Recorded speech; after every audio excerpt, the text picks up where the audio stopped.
Oke, jadi hari ini kita akan belajar mengenai unsur, senyawa, dan campuran. Ya. Nah, ini adalah materi. Ya, materi itu digolongkan menjadi dua. Jadi materi itu digolongkan menjadi dua, tapi yang pasti mereka tersusun dari atom-atom gitu ya. Materi dibentuk dari atom. Atom-atom itu berinteraksi satu sama lain. Ya, atom-atom itu berinteraksi menjadi unsur dan senyawa.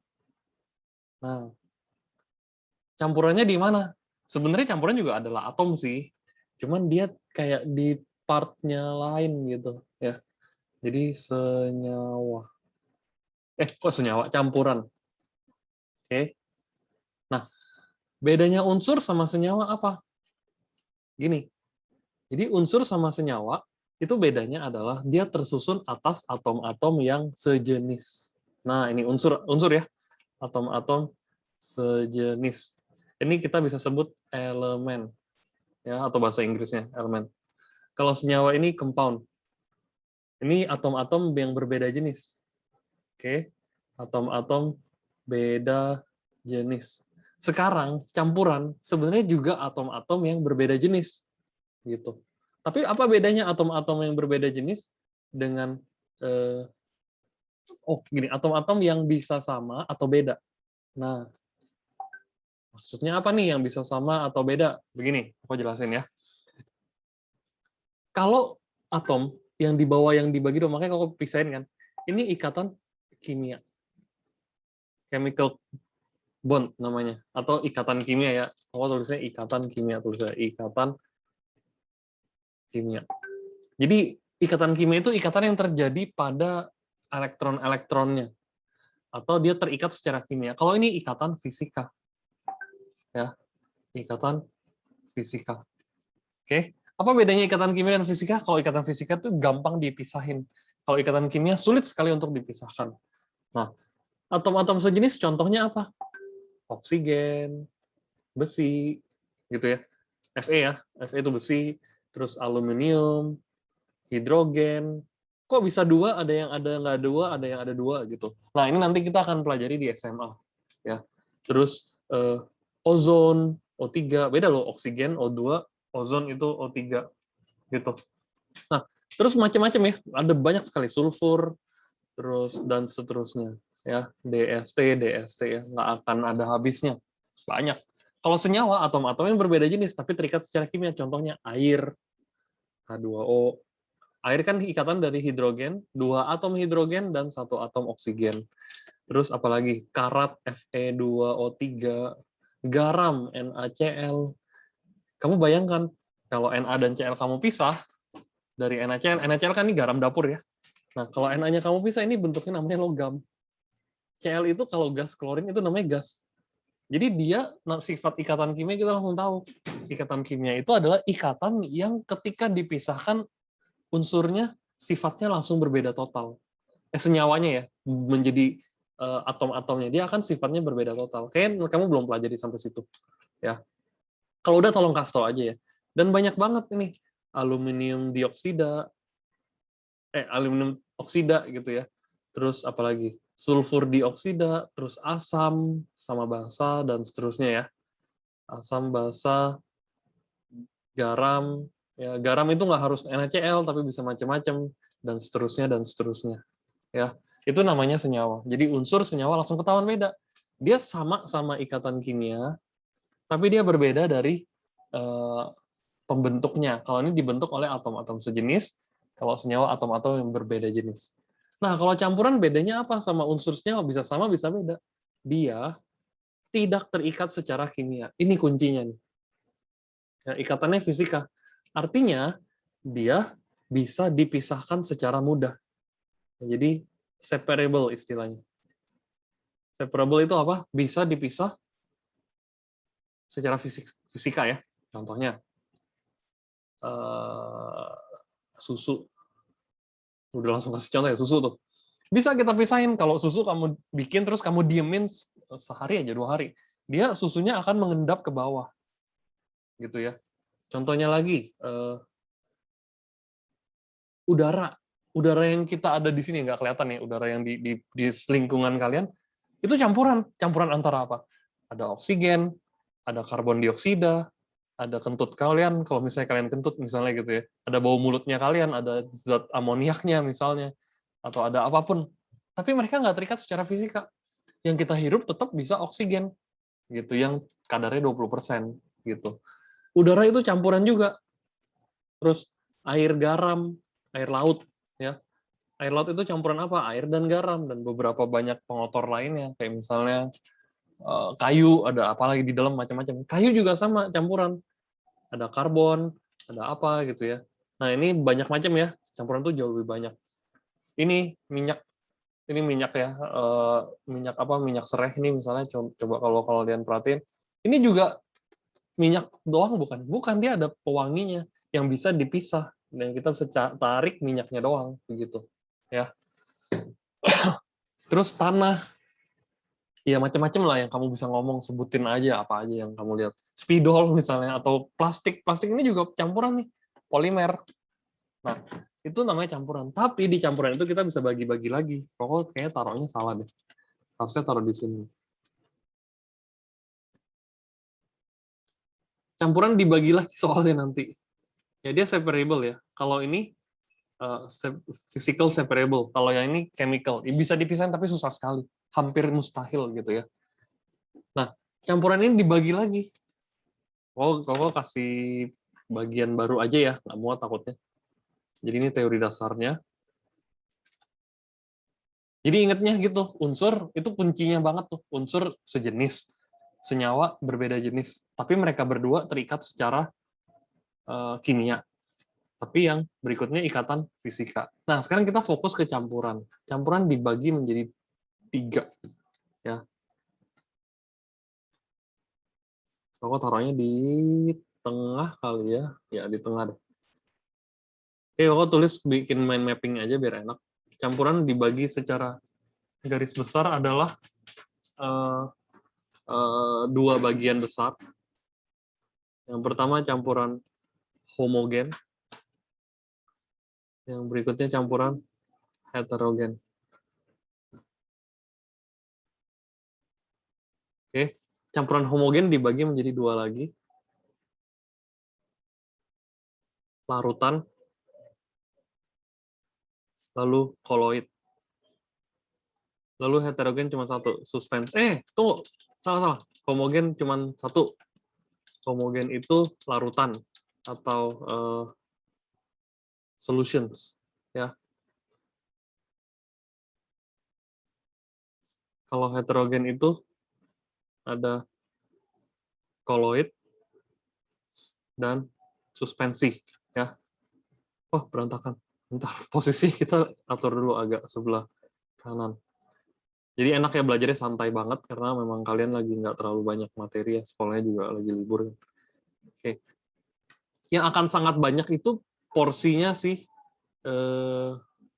siapa namanya tuh, si larutan, karena larutan itu yang paling sering kita lihat. Larutan penyegar cap kaki 3 misalnya, itu larutan karena ada campuran dari air dan elemen-elemen lainnya gitu. Ya. Jadi apa itu larutan? Kenapa dia dibilang homogen? Homogen itu larutan yang sulit atau tidak bisa dilihat pemisahnya, tapi tetap bisa dipisahin. Ya. Jadi larutan adalah campuran yang kelihatan secara mata, secara kasat mata ya, tidak terpisah.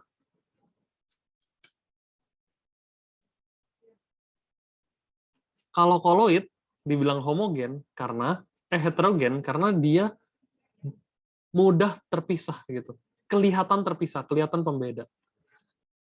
Kelihatan zat terlarutnya. Nah, harus bedain ya. Ini kayak kalian tetap belajar nih. Dan zat pelarut. Ya, kalau ini terlarut dan pelarutnya sangat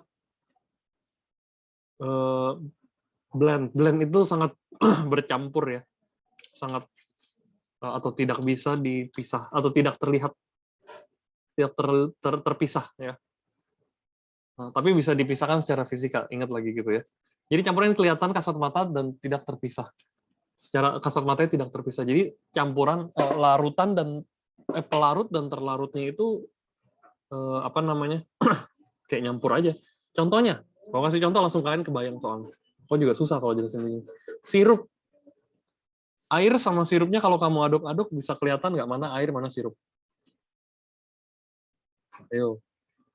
Bisa nggak? Marjan misalnya, air marjan kamu tuang, terus kamu kasih air, kamu aduk-aduk. Bisa kelihatan terpisahnya? Kamu diemin bertahun-tahun juga dia gitu-gitu aja. Nggak bakal turun sirupnya. Ya kan? Kenapa? Nanti kakak jelasin secara ukuran. Selain sirup, udara. Kamu lihat udara. Mana yang oksigen, mana yang karbon dioksida. Coba kamu perhatikan. Ada nggak? Nggak bisa juga kan? Mana yang apa namanya? Debu sih kelihatan. Debu mah gampang pisah. Terus mana yang hidrogen? Ada hidrogen gas, yang lain-lain ada. Oksigen di udara kan cuma 20%. Ya, nggak bisa. Nah, itu namanya larutan. Jadi larutan itu bukan cuma cairan ya. Makanya kok nggak pernah sebut itu cairan. Oke, cairan itu ada bagiannya. Terus ini minyak serai nih. Minyak serai nih kan ada warna kuningnya kan, ada pewarnanya nih ceritanya. Pewarnanya bisa dipisah nggak? Kagak bisa. Ya. Nah, itu namanya larutan. Semua jenis larutan bisa kita lihat. Oke, bentar ya.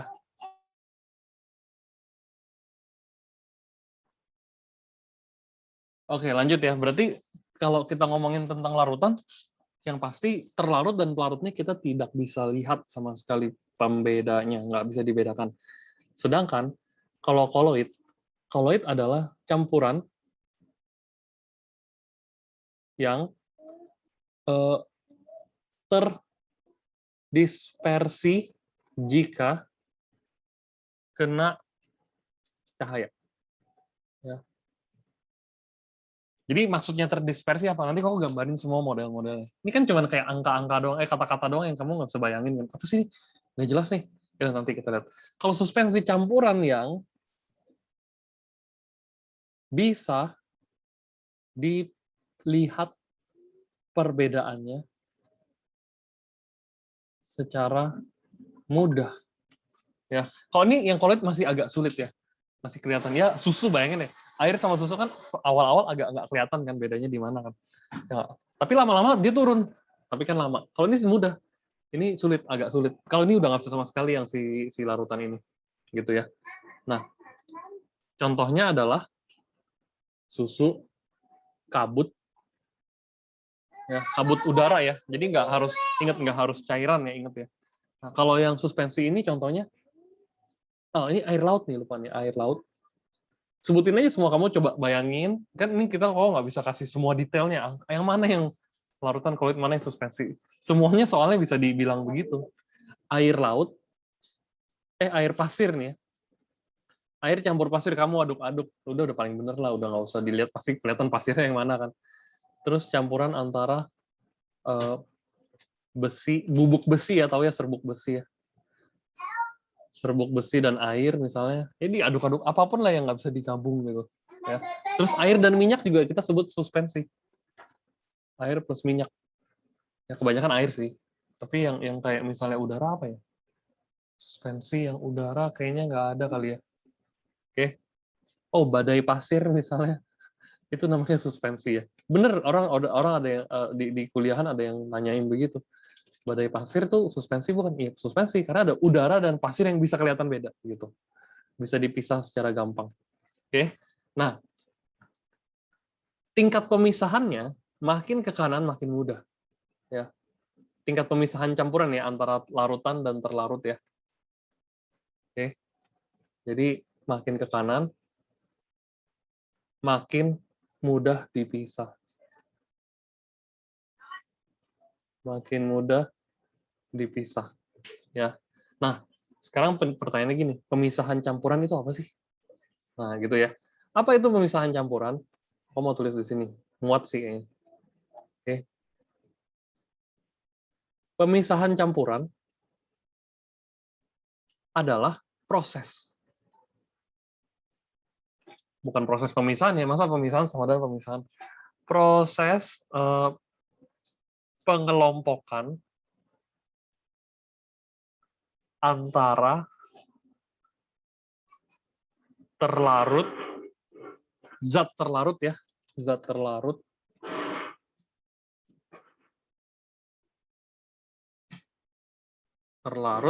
dan zat pelarut. Jadi di apa namanya, di separate gitu, dipisah gitu ya, dikeluarin ya antara zat terlarut dan zat pelarutnya.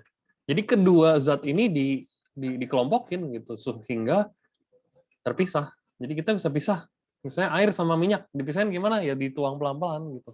Nah, sekarang habis ini slide terakhir kita akan bahas proses pemisahan campuran. Nah, ini agak-agak beda nih, bisa beda-beda di setiap guru ngajarin bisa beda-beda.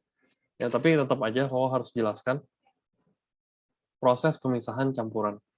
Ya, biar kita belajar nanti kita jawab-jawabin pelan-pelan.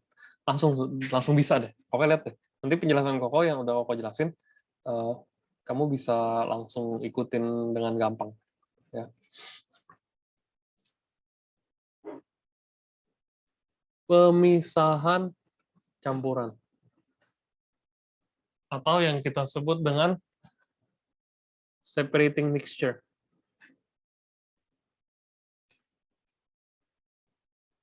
Misahin campuran caranya gimana? Gitu kan. Ada beberapa cara. Yang paling gampang dari yang paling susah ya. Filtrasi.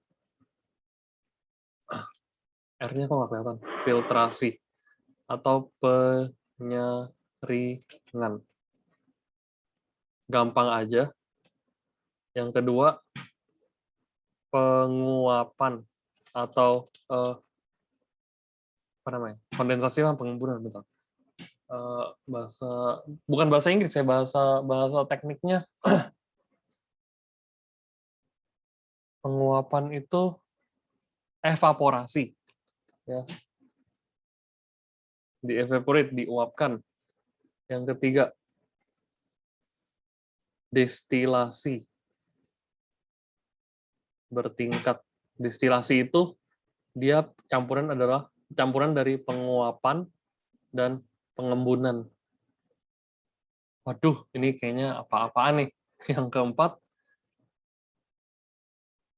magnetisasi. Pakai magnet, gampang ya, ini artinya untuk menyaring logam yang bisa ditarik magnet. Lalu ada lagi sebetulnya, cuman kok kagak muat ya. Kecilin dikit.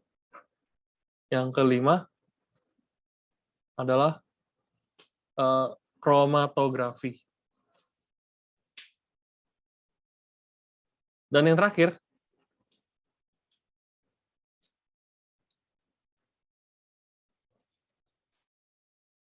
sentrifugasi. Ini untuk pemisahan darah, ya. Oke, darah kan yang diputar-putar sampai. Nah, ini banyak nih. Kok nggak tahu kamu belajarin mana? Kok coba kasih semua-muanya ya, seluruhnya yang bisa kok jelasin. Oke, filtrasi itu adalah proses penyaringan dengan metode menggunakan kasa. Kasa itu bisa macam-macam ya, bisa kawat, bisa kertas, bisa penyaring ya. Menggunakan penyaring sebenarnya untuk melewatkan ya partikel-partikel yang lebih kecil ya.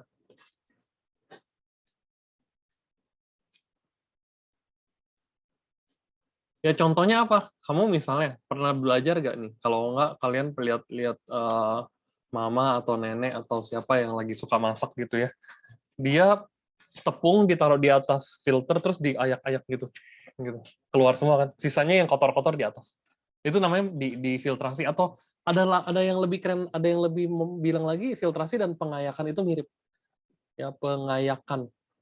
Kalau pengayakan dipecah-pecahin partikelnya. Tapi kalau filtrasi misalnya ada air terus ada pasir, ada isinya air terus kamu campur pasir, lu pisahnya gimana? Tuangin pakai sendok gitu? Iya kagak mungkin lah, itu buang waktu. Kasih filter, terus filternya yang tipis gitu ya, yang partikelnya kecil, terus tuang, setelah dituang pasirnya nyangkut di atas. Ya, kalau pernah lihat papa bikin kopi nggak? Kopi yang pakai filter, coffee filter kertas. Kopinya di atas, disiram air panas, airnya turun. Air kopinya turun. Kopinya, bubuknya tetap di atas. Jadi kita nggak minum ampas kopinya gitu. Tapi yang lama kan nggak. Yang lama kan kita taruh kopi, aduk-aduk, kopinya tunggu turun, baru minum pelan-pelan. Kalau kebanyakan kopi ampasnya ketelen gitu. Jadi harus difiltrasi gitu ya. Apa evaporasi penguapan? Ini contohnya, contoh lupa. Contoh pisahkan air dari pasir. Gampangnya gitu ya. Kalau sih lebih suka gitu. Pisah air dari pasir. Atau apa ya? Atau dari yang nggak bisa tembus lah gitu. Itu namanya filtrate istilahnya. Pasir ini namanya filtrat. Filtrat itu yang tidak tersaring gitu. Kalau ini larutannya gitu atau campuran. Bisa campuran juga ya. Bisa campuran atau larutan. Oke. Bisa keluarin, pokoknya keluarin apa gitu. Kalau evaporasi proses penguapan, udah ditulis ya penguapan. Jadi menggunakan pengpanas.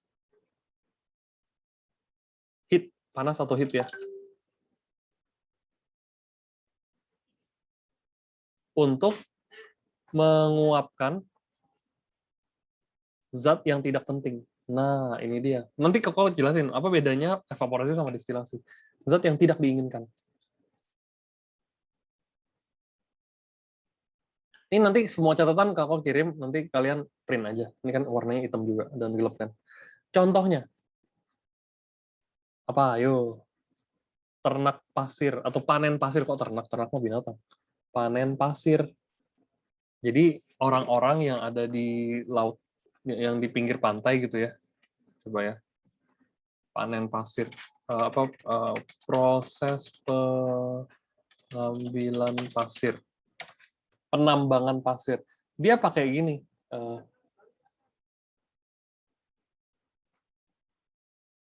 bukan ini ya, pasir penguap proses, kok pasir, pengambilan garam, kok pasir lagi. Tuh, lihat. Jadi airnya itu dijebak di sini nih, guys. Dijebak, terus dia harus suhunya panas sekali. Makanya orang bilang Indonesia tuh harusnya pantainya tuh kan garis pantai itu paling banyak sedunia katanya gitu. Kenapa pasirnya masih harus impor sih? Wih, lu kira gampang ambil pasir. Ternyata susah. Di Indonesia itu iklimnya tuh tropis. Iklim tropis itu musim hujan sama musim kemarau itu levelnya sama waktunya. Ya kecuali di beberapa tempat lah di Kupang atau NTT itu curah hujan kecil, sepanjang tahun paling sedikit, paling 2 bulan doang hujan, sisanya panas. Nah, cuman NTT yang lain gimana? Nggak bisa, yang lain nggak ada. Gitu. Bukannya nggak ada, nggak banyak tempat yang bisa menambang pasir dengan sangat banyak sepanjang tahun. Nggak ada, hampir nggak ada. Coba kamu lihat di belahan dunia mana yang nggak pernah ada hujan, kan nggak ada. Gitu. Jadi proses pembuatan garam simpelnya gini ya. Jadi nggak usah ngomongin yang gituan. Akhirnya dijebak tuh di kotak-kotak, gitu ya. Di kotak-kotak ini namanya ditambang gitu ya. Dijebak terus dia nggak bisa ngalir lagi. Jadi dia tunggu air pasang dia surut. Waktu surut dia nyangkut terus kena sinar matahari, ntar jadinya begini. Sisanya garam. Ini namanya sea salt, garam laut. Garam garam krosok istilahnya.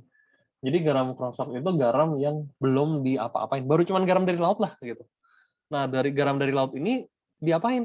Diambil. Yang nggak penting yang mana? Airnya. Airnya yang mana? Diuapkan. Gitu. Ya, ketika dia diuapkan, yang sisa garam dan kamu ambil, lalu diproses, dikasih yodium lah, biar jadi ada manfaatnya dan seterusnya. Begitu. Itu evaporasi. Yang nggak penting justru diuapkan. Kalau distilasi terbalik. Jadi kan penguapan nih, nanti kau kasih gambarnya. Penguapan, habis penguapan diembunkan. Kenapa? Karena yang uapnya itu yang kita mau ambil justru. Ya. Jadi penguapan dan pengembunan ini proses yang menggunakan panas juga, menggunakan panas buatan ya, api ya. Menggunakan panas untuk menguapkan dan kemudian mengembunkan zat yang kita mau pisahkan gitu. Zat yang kita inginkan. Nanti kau kasih contohnya nih. Ada gambarnya langsung dah, kita taruh ya. Distilasi. Ini caranya, gambarnya ya. Langsung kelihatan. Jadi, kok kecil banget itu gambarnya. Nah, kita buka deh. Jadi, simpelnya gini, guys. Ini campuran. Campuran yang nggak tahu apa yang kita bisa, misalnya ada air sama, apa namanya, ada air sama alkohol deh. Nggak, dia tercampur, benar-benar tercampur. Nggak bisa kita pisahin dengan cara saring, mau dituang, nggak bisa. Mau nggak mau kita cara distilasi. Nah, kenapa pakai distilasi? Karena gini, ada yang namanya air, ada cairan lain ya, cairan A, nggak usah ngomongin air deh ya, cairan A, ini cairan B. Mereka berdua memiliki ciri khas yang berbeda, pasti dong, namanya ciri khas pasti beda-beda gitu ya. Titik didihnya dan titik didih B pasti berbeda. Nggak ada yang cairan yang berbeda dan titik didihnya sama, kagak ada. Air 100, alkohol sekitar 2000, terus apalagi sekitar berapa gitu. Yang lupa ingat. Cairan A dan B punya titik didih yang berbeda. Nah, jadi termometer ini ditaruh untuk memantau titik didihnya itu harus yang lebih rendah. Jadi yang lebih rendah yang mana? Jadi titik didih yang lebih rendah. Misalnya, titik didih A, misalnya ya, 80 derajat. Ini 200 derajat Celcius. Jadi termometer ini harus dipantau, jangan sampai 200. Sehingga, kalau misalnya yang 200 itu kelewatan ya, semuanya menguap, kan aneh dong. Mana yang dipisah, semua menguap balik ke sini semua kan. Nah, jadi mereka pakai titik didih yang lebih rendah, misalnya dipaksa sampai dikondisikan ya, bukan dipaksa, di 100 derajat. Kalau 100 derajat, yang menguap siapa? A kan? Gitu. A menguap. B nggak menguap ya, orang tetap 200, dia belum sampai titik didih, dia nggak mendidih, nggak menguap. Nah, ketika di 100 dia menguap, yang menguap cairan A. Cairan A menguap ke atas, kekunci sama si karet ini kan, dia nggak bisa keluar. Mau nggak mau gas yang ada, ini kan uap-uap air yang ada ke sini, dikondens. Kondenser itu pendingin, ya, didinginkan. Ini ada air di sini, air yang dingin, supaya uap itu balik, diturunin lagi titik didihnya, diturunin lagi suhunya jadi misalnya 20 derajat atau suhu udara ya, atau 25 derajat. Langsung si uap ini jadi air kan, pisah. Ini cairan A-nya kepisah gitu. Jadi yang nyisa adalah cairan B. Ini ngerti logikanya nggak? Ngerti ya? Jadi distilasi ini penting karena kita butuh perbedaan titik didih gitu. Ya, ini kopi dulu. Jadi itu namanya destilasi ya. Terlalu rumit nggak? Iya, terlalu rumit kayaknya deh. Tapi kayaknya guru kamu harusnya sih nggak ngajarin sampai ke susah ini ya, kayaknya ya. Karena ini materinya udah agak nyenggol-nyenggol ke SMA sedikit. Oke. Lupa. Di sini. Ntar dikasih proses pemisahan berikutnya. Oke, magnetisasi. Pakai magnet yang bisa ditarik hanya yang magnet. Gampang. Magnet untuk menarik logam yang bisa ditarik magnet. Jadi nggak semua logam bisa ditarik ya. Logam yang bisa. Namanya diamagnetik kayaknya nih. Atau ferromagnetik. Ditarik. Kalau nggak salah ferromagnetik. Aduh, lupa ingat. Itu istilah semua. Coba kita lihat. Yang dapat ditarik. Oh ya benar, ferromagnetik. Oke. Ditarik dalam kurung ferromagnetik. Contohnya gini. Ada air kecampur sama bubuk besi. Bubuk ya, bukan cuma besi. Ya. Bubuk besi itu terlalu kecil, kalau mau saring juga nggak bisa.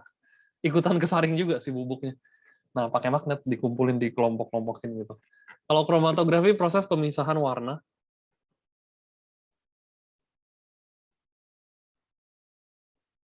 Oke, kalau ini proses pemisahan darah. Pemisahan koloid ya. Biasa koloid sih. Darah kan koloid. Tuh kan darah tadi, koloid nggak termasuk darah, lupa soalnya. Jadi caranya gimana? Diputar, jadi ada tabung gas, tabung darah yang kamu keluarin buat tes darah. Kan warnanya merah doang gitu ya. Ya udah, red blood aja gitu warnanya. Warnanya merah. Oke.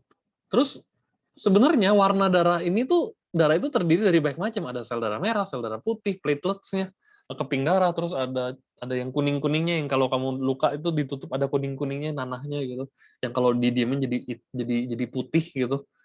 Nah, ini sebenarnya ada di sini, cuman nggak terlalu dipisah, nggak bisa dipisah. Maka kita butuh yang namanya proses sentrifugasi. Nah, ini alatnya ya, gambarnya di sini.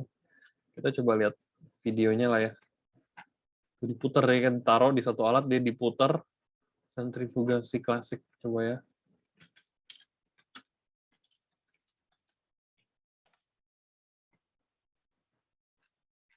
Coba aku kasih lihat videonya dulu.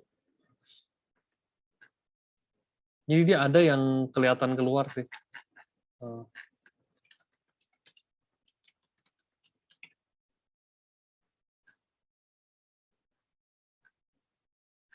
Aduh, nggak ada. Pokoknya ya intinya dia diputar, hasilnya adalah nanti begini. Ya, oke. Jadi diputar, kayak diputar di apa namanya, di Dufan gitu ya darahnya, kayak di Dufan yang putaran kursi-kursi itu. Nah, jadinya seperti ini.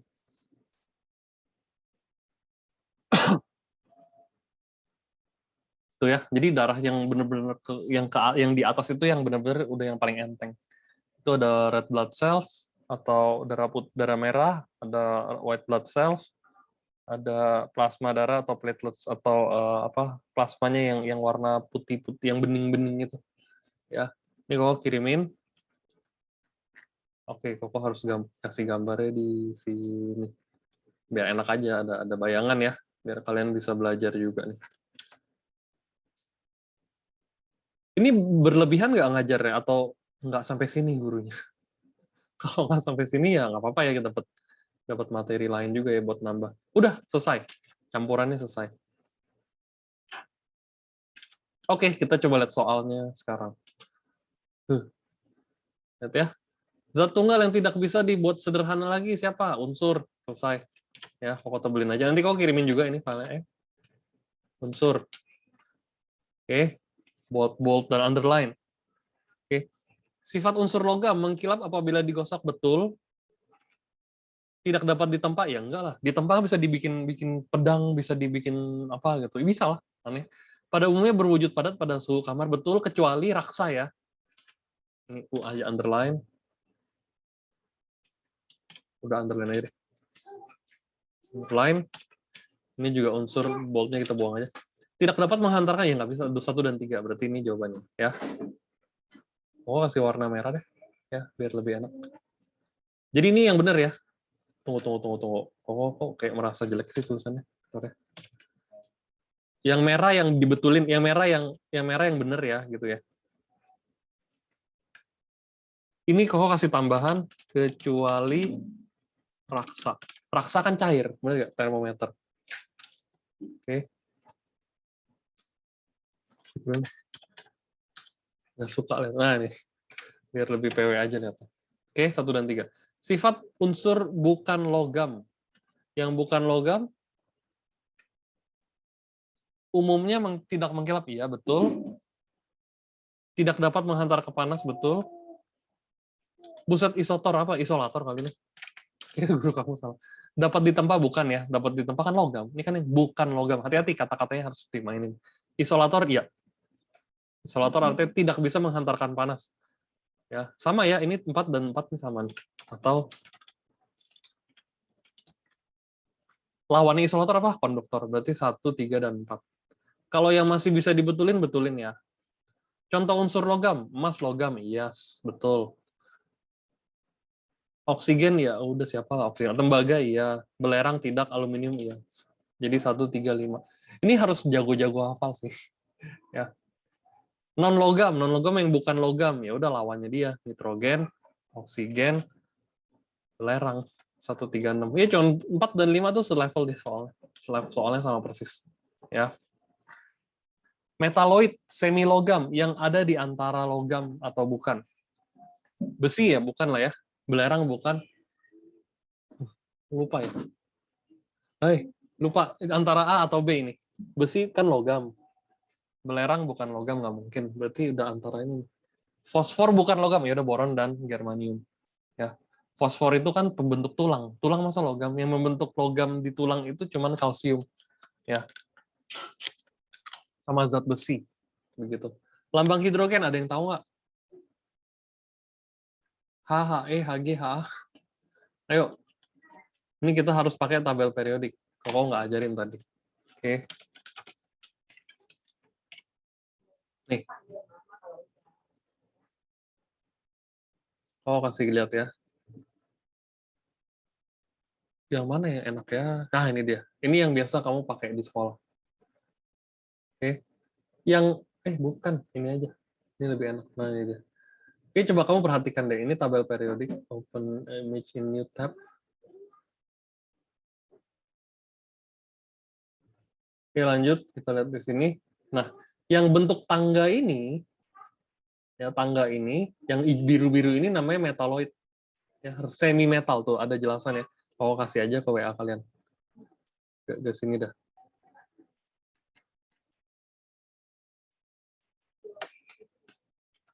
Oke, ini tabel periodik harus dilihat aja, nggak usah dihafal sih.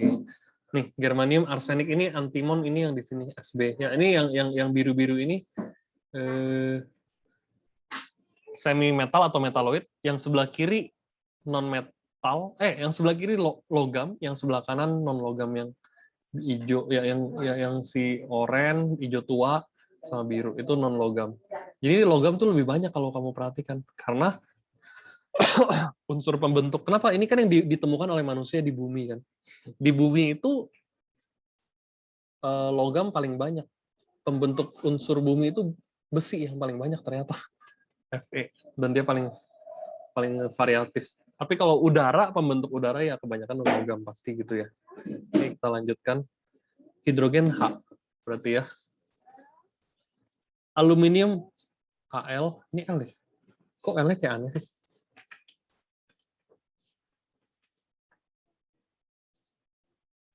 Oh, fontnya beda. Nah, Al ya, unsur aluminium. N siapa? Nikel, natrium, neon. Hafalan ini. N itu nitrogen. Nikel itu, Koko jelasin lagi. Ag itu raksa. Ini Koko tambah-tambahin ya, biar kita belajar ya. He itu helium. Hg itu raksa. Ag itu argentum. Ini raksa ini yang Ag, Ha tidak ada ya, ini nggak jelas, ini nggak ada di unsur. Ag itu apa ya? Oh, silver, perak. Ya, hafal-hafalin ya. Fe itu besi, As itu arsen atau arsenik. Kalau nikel itu Ni simbolnya, natrium itu Na. Kalau neon itu Ne. Nanti ingat ini jangan dibuang loh. Ya, ini kepake karena setiap jawaban salah pun kok kasih ininya, kasih apa? Kasih penjelasan. Cu, kuprum. Cuprum itu tembaga. Ya, tembaga itu Cu. Kalsium itu Ca.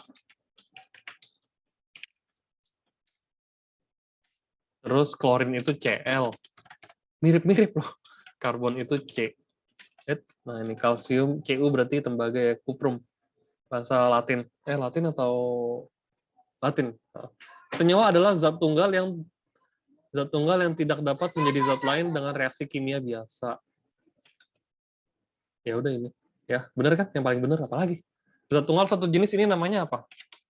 Unsur. Kalau homogen ini campuran.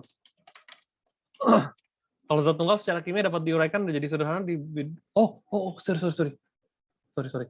Ini yang D yang lebih tepat karena bisa dipisahkan dengan pemisahan kimia karena tergabung secara kimia. Ya. Ini namanya unsur. Unsur juga ya. Oke, berarti senyawa D. H2O lambang dari air. Kalau glukosa C6, H12O6. Kok masih hafal? Kok dulu soalnya ngajar kimia. 6-nya di bawah, 12-nya di bawah, 6-nya di bawah. Urea, aduh. Urea apa ya? C O NH, CONH2 2 kali ya. Itu unsur urea. Kalau karbon dioksida CO2. Oke, karbon dioksida terbentuk dari karbon dan oksigen, ya kan? Ini CO2, karbon dan oksigen. Hafalin. Terus rumus kimia dari satu atom C dan 2 atom O ya. Karena C-nya nggak ada tulisan, berarti C-nya 1, O-nya 2. Gitu. Ini guru kamu udah bahas belum sih, by the way? Belum, tapi kamu udah bikin ya. Ya udah, kamu kasih jawaban bener aja biar nggak salah. Asam sulfat, kimia H2SO4. H-nya ada 2, S-nya ada 1, O-nya ada 4. H-nya 2, 2 atom H, S1, 4 O. Ya udah ini. Ya tinggal dilihat ya jumlah atom. Nah, hati-hati. 4C11, yaudah semua kali 4. 11 kali 4, 44. 22 kali 4, 88. Yaudah yang D. Ya. Simpel kan? Ini nggak terlalu susah ya. Oke. CONH22 kali. Nah, ini urea nih. Terdiri dari C-nya ada 2, O-nya ada 2, ya kan? N-nya, kamu lihat. Kalau kamu perhatikan di sini. Lihat ya. Ini kayak gini aja. C-nya 1, O-nya 1, ya kan? Terus N-nya ada 2, ada kurung kan? Lihat kayak kurung gitu. N-nya 2. Terus H-nya 4, ya kan? Tapi masing-masing harus dikali 2 lagi, gitu. Karena ada 2-nya di sini. Ya, jadi 2, 2, 4, 8. Ya, 2, 2, 4, 8 ya. 2, 2, 4, 8. 2, 2, yang B. Ya. Gitu cara mikirnya. Oke. Contoh campuran serba sama, homogen. Air sungai, larutan garam. Ya udah, yang larutan garam. Pasir batu kagak lah. Air sungai itu kan ada batunya, ada ikannya, ada macam-macamnya, ada berdebunya gitu ya. Kalau larutan garam ya, larutan sama garam, garamnya nggak kelihatan terpisah, serba sama, homogen. Distilasi, nah ini dia. Ya. Perbedaan titik didih. Langsung ketahuan tadi kan, inget ya. Pada proses penyaringan, sisa namanya filtrat. Tunggu. Kok bisa error nih, bentar ya. Apa bedanya?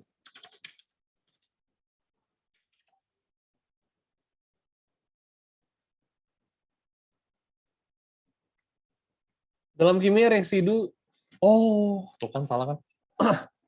Filtrat itu yang lewat. Oke, ini ada error di sini. Jadi, di dalam proses penyaringan, ada yang namanya filtrat, ada yang namanya residu. Ya. Filtrat itu yang lewat. Ini kok salah nih, berarti. Ya, tunggu, kita edit dikit.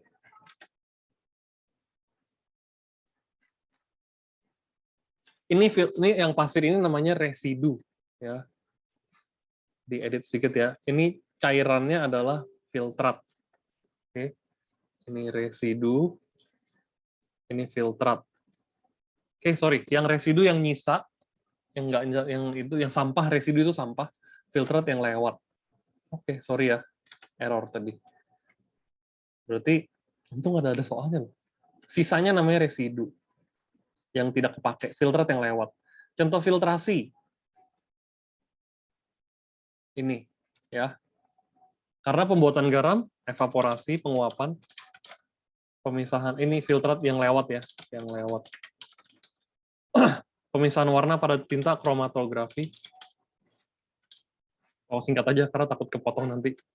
Pengambilan air tawar dari air laut, evaporasi lagi. Nah, ini namanya destilasi. Karena larutan dengan larutan, ya. Sublimasi, kristalisasi, kromatografi, filtrasi, air garam dari air kristalisasi ya, karena kristalisasi itu sisanya garamnya jadi kristal atau evaporasi. Jadi bisa dua-duanya ya, kristalisasi sama evaporasi itu senama. Oke, karena yang di bawah yang kita mau ambil gitu. Ya. Pemisahan yang di perbedaan zat terhadap fase diam. Zat penyerap, kromatografi. Ya. Pemisahan warna dia. Contoh asam. Organik itu asam yang ada di alam ya, bukan yang dibuat. Sulfat, klorida, sama nitrat 146 ya. Sisanya buatan. Maleat, askorbat sama sitrat itu pemanis buatan. Pemanis buatan. Asam buatan, kok pemanis. Oke, susah loh ini pelajaran kalian. Yang mineral, asam mineral itu Oke, Koko skip dulu. Koko nggak tahu. Coba nanti dilihat ya. Nanti aku di skip dulu. Ini teori banget. Koko udah terlalu susah belajarin teorinya. Bahasa yang digunakan untuk sabun keras. Sabun keras itu artinya yang sabun cuci tangan, bukan cuci tangan. Kalau cuci tangan sabun biasa gitu ya. Sabun keras itu sabun cuci piring sama cuci baju. Itu keras tuh. Nah, dia natrium hidroksida. Ya, hafalan aja nih. Ditetesin, bahasanya keren amat, ditetesi. Bahasanya bahasa gaul. Oke, asam lakmus, kertas ditetesi, lakmus merah tetap merah dan biru tetap biru. Jadi ada perubahan nggak? Nggak ada. Itu namanya netral. Ya. Kalau yang asam biasa berubah menjadi merah. Semuanya jadi merah. Ya, mau biru, mau merah tetap menjadi merah. Asam basa jadi biru. Ingatnya gitu, asam M merah, basa B biru gitu. Jadi ini jadi merah, lalu ini jadi biru. Itu ya. Gitu. Kertas lakmus diteteskan kali ya, nggak ada ditetesin, itu bahasa keren. Merah biru diteteskan dengan larutan asam menjadi merah semuanya. Ingat ya, kalau asam semua jadi merah. Ini jawabannya. Aduh, masih ada waktu. pH 5, pH-nya rendah itu namanya asam. Ya. Oh, Koko lupa kasih, nanti Koko jelasin ya. pH 12 basa kuat. 12 sekarang maksimum 14. Oke, Koko jelasin. Keasaman, asam basa. Gila, banyak loh materinya. Ini pertemuan guru kamu berapa kali? Buat sampai ke materi kayak ginian. Sekali doang nggak? Nggak ya, kayaknya 2 kali, 3 kali ya. Pertemuannya berapa kali sih kalian untuk belajar gini? Kok kayaknya banyak banget ini materi yang harus di-cover. Halo, pertemuannya berapa kali di sekolah? Seminggu. Enggak, maksudnya untuk dari awal materi sampai kamu dikasih soal kayak gini, berapa kali Nggak tahu. pertemuan? Nggak tahu ya, tapi nggak cuma sekali kan yang pasti ya? Oke, oke lah. Makanya kok jadi kayak banyak banget campuran senyawa unsur asam basa 2 gitu. sampai 3 kali seminggu. Oke lah, sip lah. Oke, nggak apa-apa, kita belajar asam basa ya. Asam itu adalah dia punya kadar hidrogennya tinggi atau sifat pH-nya ya. Jadi kalau kita lihat dari pH, pH itu power of hydrogen, dia mentoknya 0 sampai 14. Tengah-tengahnya namanya 7. Ini sifatnya netral. Oke. Kalau sebelah kiri namanya asam. Ini asam kuat, lalu lama-lama asam lemah. Warnanya kok lemahin gitu ya. Ini yang sebelah kanan asam kuat. Jadi lemah itu mulai dari mana ya? Mulai dari setengah, 3,5 ke atas gitu ya. Itu namanya asam lemah. Ini asam kuat. Kalau yang ini kanan biru basa kuat. Kalau yang di sini namanya basa lemah. Ya. Oke, tengah netral. Netral itu nggak asam, nggak basa. Kenapa merah? Karena dia akan mengubah kertas lakmus merah, kertas lakmus menjadi merah. Jadi kertas lakmus itu pH indikator ya, cuman dia nentuin asam atau basa. Di bagian sini dan di bagian sini dipisah sama bagian sini. Jadi kan kita punya lakmus merah dan lakmus biru ya, litmus paper namanya.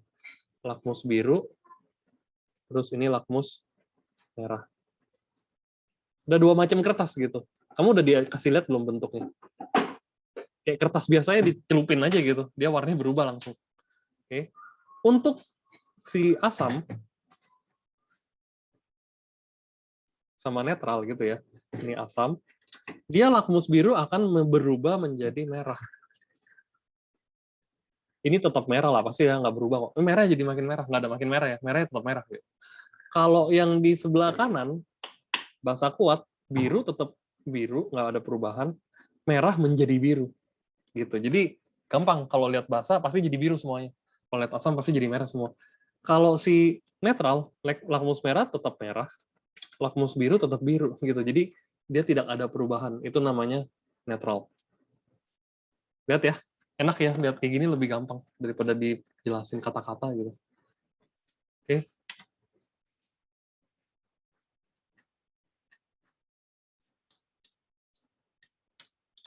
Kayak di sini aja. Lanjut. Masih tinggal 7 menit. Cepat juga. Garam antara asam dan basa yang reaksinya disebut netralisasi. Netral kan namanya. Garam kan netral. Oke. Senyawa yang merupakan garam, NaCl, ya udahlah, apalagi. Ya kan? Kalau HCN ini asam karena ada H-nya. Gitu. OH, ada OH, ini namanya basa, ada OH-nya. Kalau OH, ya basa lagi nih. Oke. Udah selesai, 30 nomor ya, nanggung banget. Kayak tadi kemarin matematika 19, 32. Pikir 35. Ya udah beres nih. Oke, masih ada waktu sekitar 5-6 menitan. Kalian coba save-savein dulu ya.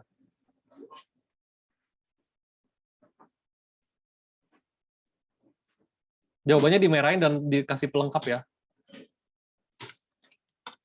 Pokoknya pakai PDF aja biar enak dilihat. Dua-duanya di save as PDF, ini juga PDF.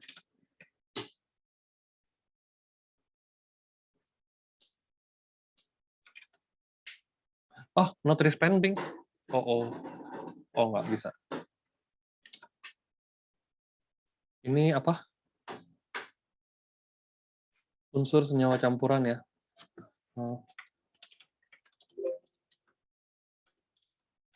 USC dan asam basa.